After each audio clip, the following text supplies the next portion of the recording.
कुठल्याही राज्याचा विकास उत्तम पद्धतीने व्हायचा असेल तर एक क्षेत्र फार कणखर, मजबूत आणि विकासाच्या मार्गावर झपाट्याने पुढे जाणारं लागतं. आपण कृषी क्षेत्राचं नाव घेतो, पण तेवढ्याच तोडीने किंवा त्याच्याही पेक्षा काकणभर जास्त उद्योग क्षेत्राकडून खूप मोठ्या अपेक्षा असतात. आणि आपल्यासोबत आज राज्याचे उद्योगमंत्री आहेत. मगाशी माझा सहकारी विशालने सांगितलं तसं दाओसची खूप मोठी चर्चा झाली.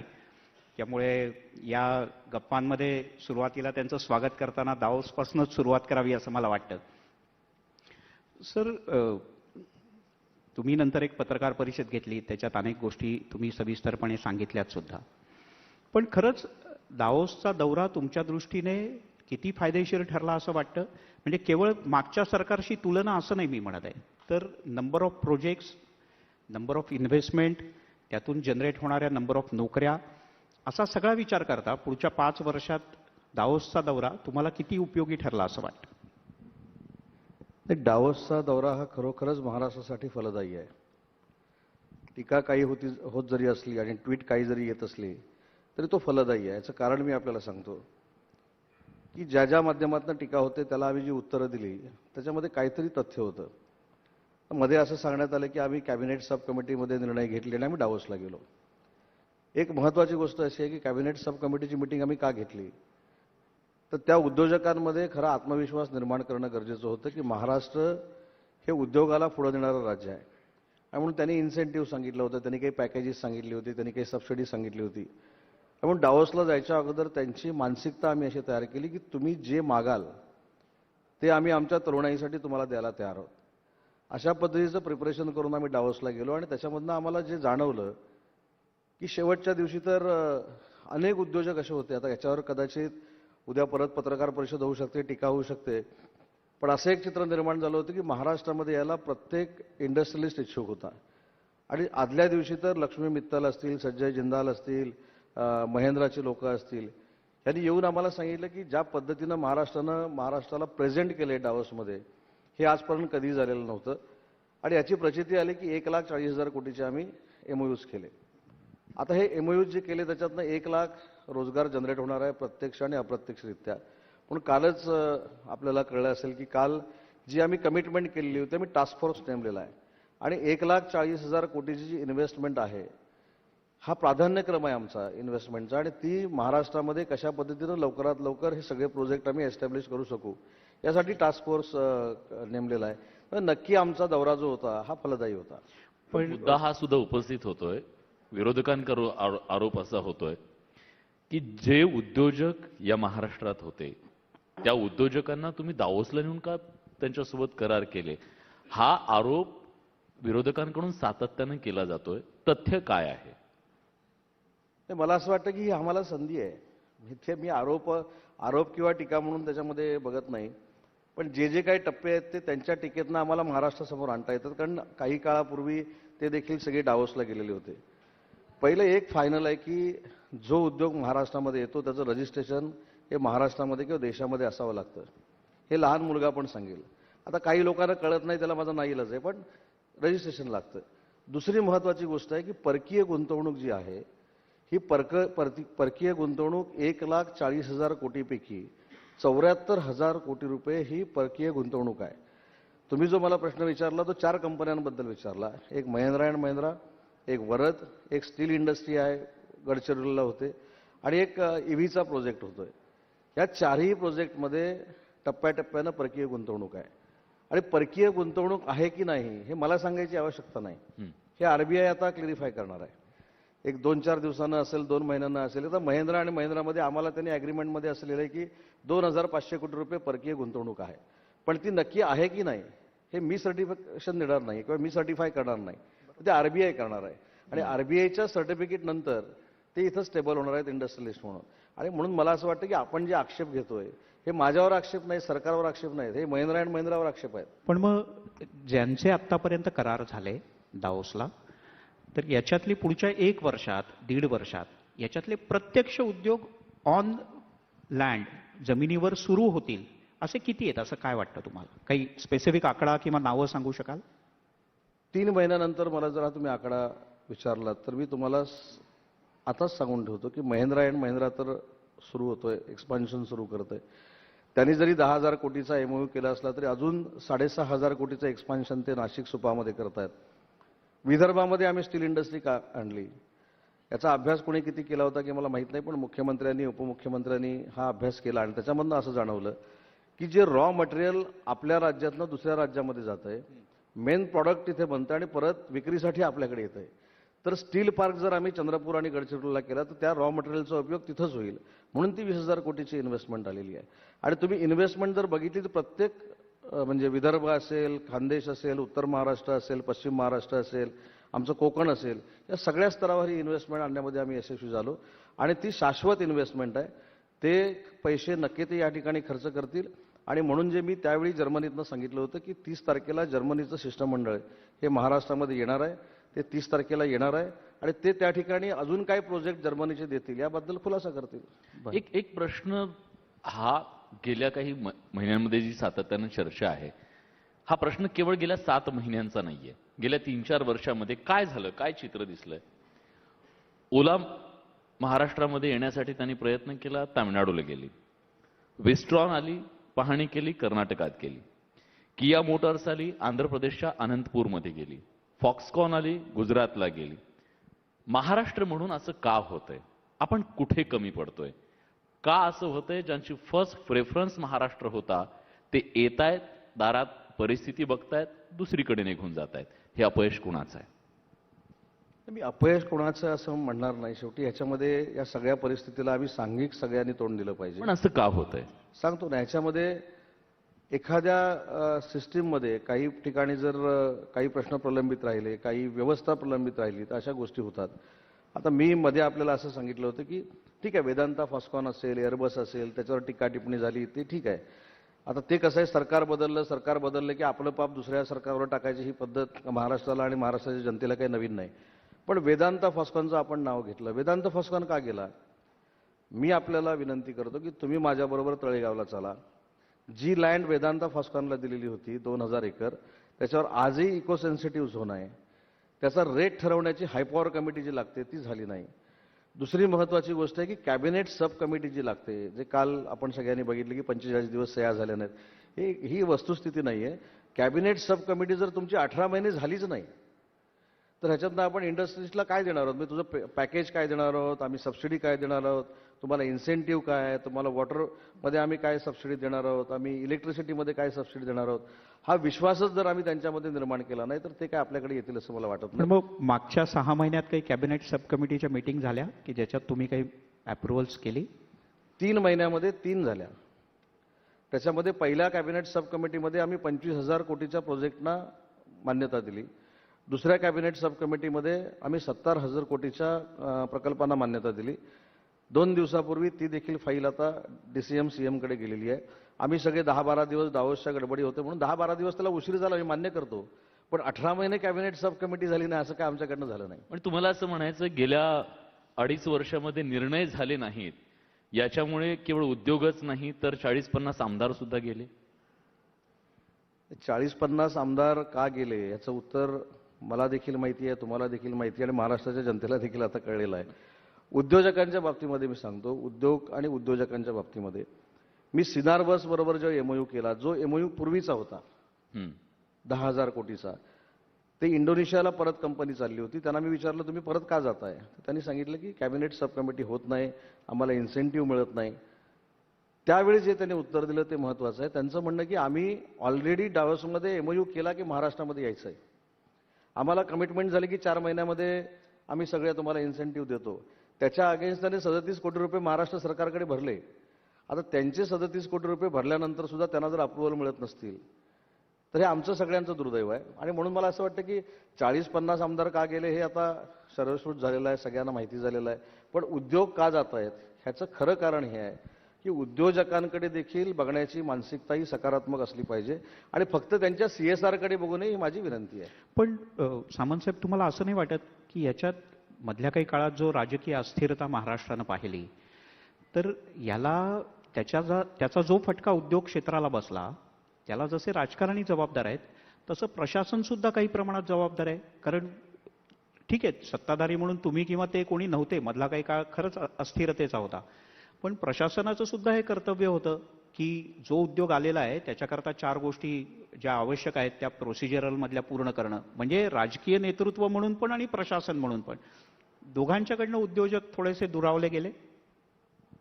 नाही, मानसिकता दोघांची असावी लागते. साधं आजचं मी उदाहरण देतो. आज मी कोल्हापूरमध्ये होतो आणि कोल्हापूरच्या 3 MIDCचा मी रिव्ह्यू घेतला, ज्या 10 वर्षापूर्वी, 15 वर्षापूर्वी, 20 वर्षापूर्वी झालेल्या आहेत. पहिलं एकच काम त्यांचं होतं की अजून आमच्याकडे ट्रक टर्मिनल झाला नाही. ट्रक टर्मिनल का झालं नाही ह्याचं उत्तर कोणाकडे नव्हतं. पण ट्रक टर्मिनल झाला नसल्यामुळं 57 लोक अपघातामध्ये तिथे गेली, हे राज्यकर्त्यांना पण कळलं पाहिजे आणि प्रशासनाला पण कळलं पाहिजे. एका दिवसात मी 3 ट्रक टर्मिनल मंजूर करून आलो. मला असं वाटतं की सकारात्मक काम करण्याची जर पद्धत असेल आणि लोकांमध्ये जाऊन विचार करण्याची जर शक्ती असेल तर हे प्रश्न सुटू शकतात. आपल्याला माहिती असेल की मी हायर एज्युकेशनचा ज्यावेळी मंत्री होतो तर मी विद्यापीठामध्ये जायचो, म्हणून लोक माझ्वर आक्षेप घ्यायचे. ठीक आहे, ते झालं. त्याच्यानंतर मी गुवाहाटीला गेलो, गुवाहाटीवरनं आल्यानंतर उद्योगमंत्री झालो. आता मी MIDCमध्ये जातो आणि MIDCच्या मी आमची जी बांधकाम विंग आहे त्यांना सांगितलेलं आहे की आता तिथल्या लोकांना विचारून आपण इन्फ्रास्ट्रक्चर करायचं, मग रस्ते बांधायचे, पाणी द्यायचे. त्याच्यामध्ये आम्हाला यश येते ना. आज पत्रकारांनी मला जिथे एक प्रश्न विचारला की कर्नाटकमध्ये आपले उद्योग निघालेत, तिथल्या असोसिएशनच्या अध्यक्षांनी 3 अध्यक्षांनी उठून, खरं हे करायचं होतं की नाही मला माहीत नाही, मी त्याच्याबद्दल काही बोलत नाही, पण त्यांनी त्यांना करेक्ट केलं की आम्ही जायच्या मनस्थितीमध्ये होतो, पण ह्या 4 महिन्यामध्ये आम्हाला आता परत राहावंसं वाटतं आणि या मीटिंग नंतर आम्ही ठाम केलेलं आहे की आम्ही आता इथनं जाणार नाही. मला वाटलं मानसिकता लागते. खरंच इतक्या अग्रेसिव्हली जर का राज्याचं उद्योग खातं काम करत असेल तर त्यांच्याकरता आपण खरंच टाळ्या वाजवल्या पाहिजेत. रेड कार्पेट तुम्ही देताय, गुंतवणूक आणताय. माझा प्रश्न ह्या प्रत्येक उद्योजकांच्या मनातला आहे. जे उद्योग आज आहेत त्या उद्योजकांना MIDC मध्ये आज संरक्षण आहे का? स्थानिक जी दादागिरी प्रत्येक गोष्टीतली आहे त्या स्थानिक दादागिरीचं तुम्ही काय करणार आहात? उद्योगांच्या मनातलं जे भय आहे ते भय घालवण्यासाठी तुम्ही नेमकं काय करणार आहात? रेड कार्पेटनं ते आले, पण त्यांना थांबवण्यासाठी सरकारचा प्लॅन काय? यामध्ये Zero tolerance. मी पूर्णतः सहमत आहे की याच्यामध्ये सगळ्यात महत्त्वाची बाब आहे की माथाडी कामगार जे आहेत, माथाडी कामगार हे अतिशय मेहनत घेऊन त्यांचा चरितार्थ चालवतात. त्यांच्या अतिशय योग्य संस्था ह्या महाराष्ट्रामध्ये आहेत, जे माथाड्यांना न्याय हक्कासाठी म्हणजे त्यांना सगळं जे काही मिळवून देतात. पण हल्ली 5-7 वर्षामध्ये तुमच्या लक्षात आलं असेल की अमाथाडी लोक जी आहेत त्यांच्या संस्था झाल्यात.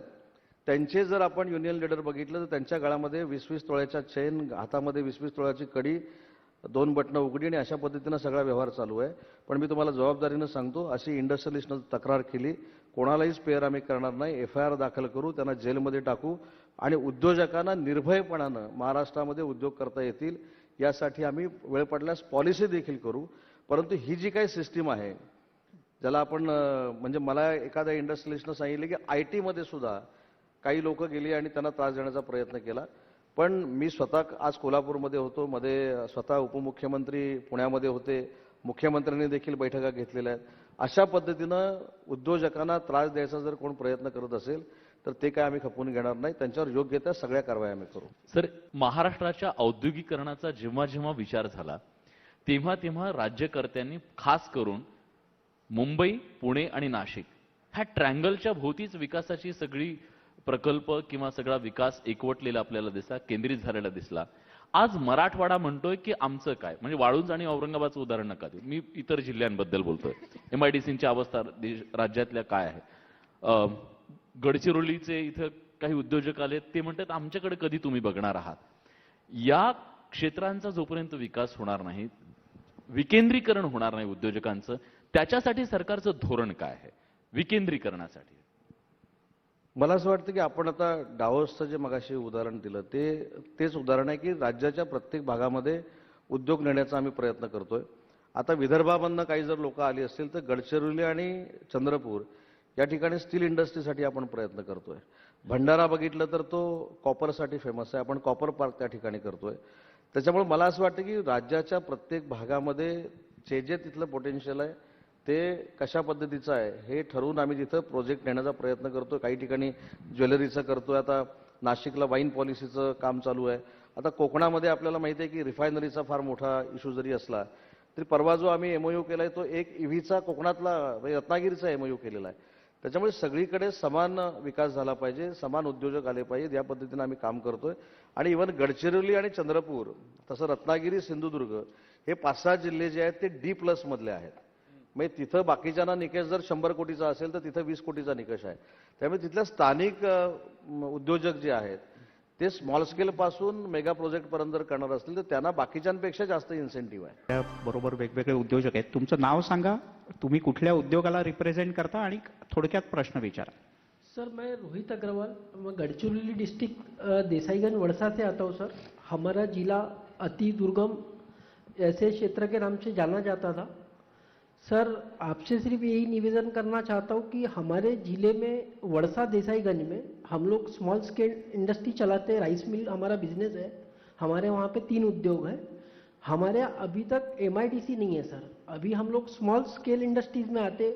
हम लोगों को मेगा प्रोजेक्ट, जैसे हमारा एक मेरा तो ने वहाँ पे ने सर, जैसे कोई बड़ा उद्योग लाना है तो हमारे को वहाँ पे आपसे विनंती है कि वहाँ पे एक MIDC लाया जाए वडोदरा में, जिला गडचिरोली.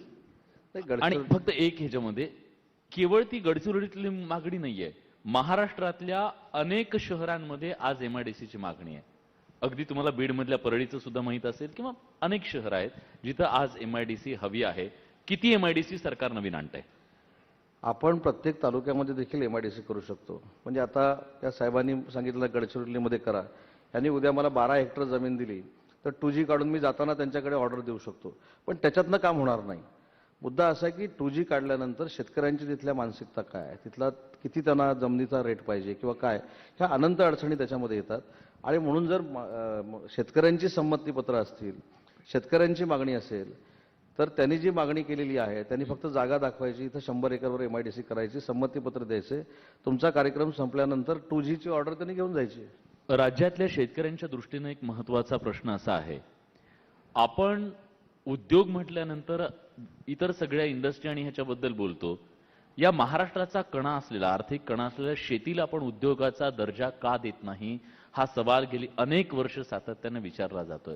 आम्ही त्याच्याकडे उद्योग म्हणून का बघत नाहीयेत किंवा त्याला प्रोत्साहन देत नाहीत, अशा प्रकारची शेतकऱ्यांकडून सातत्याने मागणी होत राहते.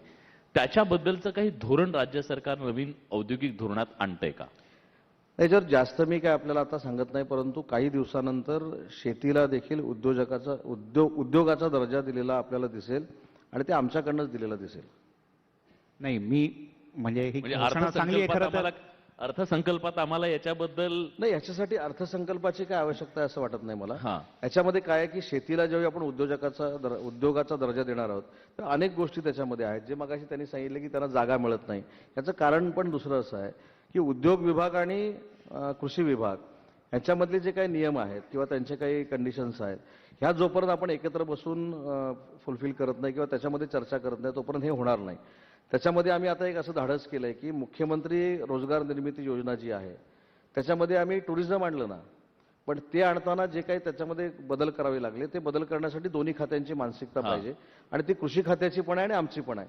म्हणून काही दिवसामध्ये, म्हणजे अधिवेशनाची त्याला काही आवश्यकता नाही, पण काही दिवसामध्ये शेतीला आम्ही उद्योगाचा दर्जा देणार आहोत. पण म्हणजे मी माफ करा, तुम्हाला असं वाटेल की मिलिंद आपल्याला क्रॉस करतोय, पण साधारणपणे काही वेळेला कसं वाटतं की तुम्ही आश्वासन दिलं, आजचा कार्यक्रम संपला, पण ते खरंच आश्वासन हे सांगण्यापुरतं आहे का तुम्ही हे खरोखरच करणार आहात पुढच्या काही दिवसात? वेळ मारून त्याच्याकरता नेताय काही का? तयारी करून घेतली आहे काय? पुढच्या वर्षीच्या तुम्ही मला कार्यक्रमाला बोलवणार आहात ना? प्रश्नच नाही. आम्ही तर तुम्हाला महिन्याभराने पुन्हा एकदा विचारू की मग काय हा झालं. प्रश्न पुढच्या वर्षीच्या कार्यक्रमात जर मला विचारलात तर त्याच्यावर उत्तर देताना मी सांगेन की ही आमची ती पॉलिसी. प्रगती पुस्तक असेल. क्या बात आहे. एकदा खरंच टाळ्या वाजवल्या पाहिजेत आणि अपेक्षा आहेत महाराष्ट्रातल्या शेतकऱ्यांना की खरंच असं होईल. तसं झालं तर महाराष्ट्रातल्या शेतकऱ्याच्या करता एक स्वप्नवत गोष्ट असेल ती, आणि ती प्रत्यक्षात उतरली तर खरंच राज्यातल्या शेतकऱ्यांचं भलं होईल. सर, आपण उद्योगांबद्दल बोललो, गुंतवणुकीबद्दल बोललो, त्यांच्या प्रश्नांबद्दल बोललो, पण जर आपण या मुलाखतीमध्ये ह्या MIDC मध्ये महाराष्ट्राच्या उद्योगामध्ये मोठं योगदान देणाऱ्या कामगारांबद्दल जर बोललो नाही तर ही मुलाखत पूर्ण होऊ शकणार नाही. गेल्या काही महिन्यांमध्ये, विशेषतः गेल्या काही वर्षामध्ये ज्या सातत्यानं अपघाताच्या घटना घडत आहेत, आगीच्या घटना घडत आहेत, अनेकांना जीव गमवावे लागतात, सरकार येतं, पाहणी करतं, लाखो रुपये, 5 लाखाची मदत, 10 लाखाची मदत घोषणा करतं. या कामगारांच्या सुरक्षेच्यासाठी तुम्ही काय करताय? अग्निरोधक यंत्रणा नाही हे प्रत्येक अपघातानंतर समोर येतंय, मग हे आधी का लक्षात येत नाही? त्यांचे जीव वाचवणं हे आधी सुद्धा शक्य आहे, मेल्यानंतर पैसे देण्यात काय अर्थ आहे? त्याच्यासाठी मगाशी जसं मी म्हटलं तर फील्डवर जाणं गरजेचं आहे. हे तुम्ही फील्डवर गेल्यानंतर लक्षात येतं. आज मी दौऱ्यामध्ये माझ्या लक्षात आलं की सोलापूरला केंद्र शासनानं कामगार रुग्णालय मंजूर केलंय, पण 4 वर्ष त्याला MIDCनं जागाच दिलेली नाही. तुम्हाला आश्चर्य वाटेल मी सांगितलेलं. मी कोल्हापुरातनं इकडे येईपर्यंत 5 एकर जागा दिली. माझं म्हणणं असं आहे की कामगारांच्या जीवावर इंडस्ट्री चालते, कामगारांच्या जीवावर इंडस्ट्रियल मोठा होतो, त्याच्यानंतर आपल्याला टॅक्स मिळतात. तर त्याला सांभाळणं ही गरजेचंच आहे. आणि MIDCमध्ये तर आम्ही तर निर्णय केला आता की नवीन MIDC करताना तिथे फायर ब्रिगेडचं स्टेशन असलं पाहिजे, सगळ्या सुविधा असल्या पाहिजेत. मोठी MIDC जर असेल तर तिथं कामगार रुग्णालय असलं पाहिजे. या सगळ्या सुविधा त्यांना दिल्या पाहिजेत. आणि मगाशी जो मी मुद्दा मांडला की कामगारांना उद्योजकांकडनं त्रास होता कामा नये आणि कामगारांकडनं उद्योजकांना त्रास होता कामा नये, अशासाठी एखादी निर्भय योजना जर उद्योजकांसाठी काढता आली तर ती देखील भविष्यात आम्ही देणार आहोत. न्यूज 18 लोकमतच्या वतीनं, आमच्या संपूर्ण ग्रुपच्या वतीनं तुमचे मनापासून आभार व्यक्त करतो की आज तुम्ही आलात. सर्व प्रश्नांची उत्तरं अगदी कसलेल्या बॅट्समन सारखी तुम्ही दिलेली आहेत, त्याबद्दल तुमचे मनापासून आभार.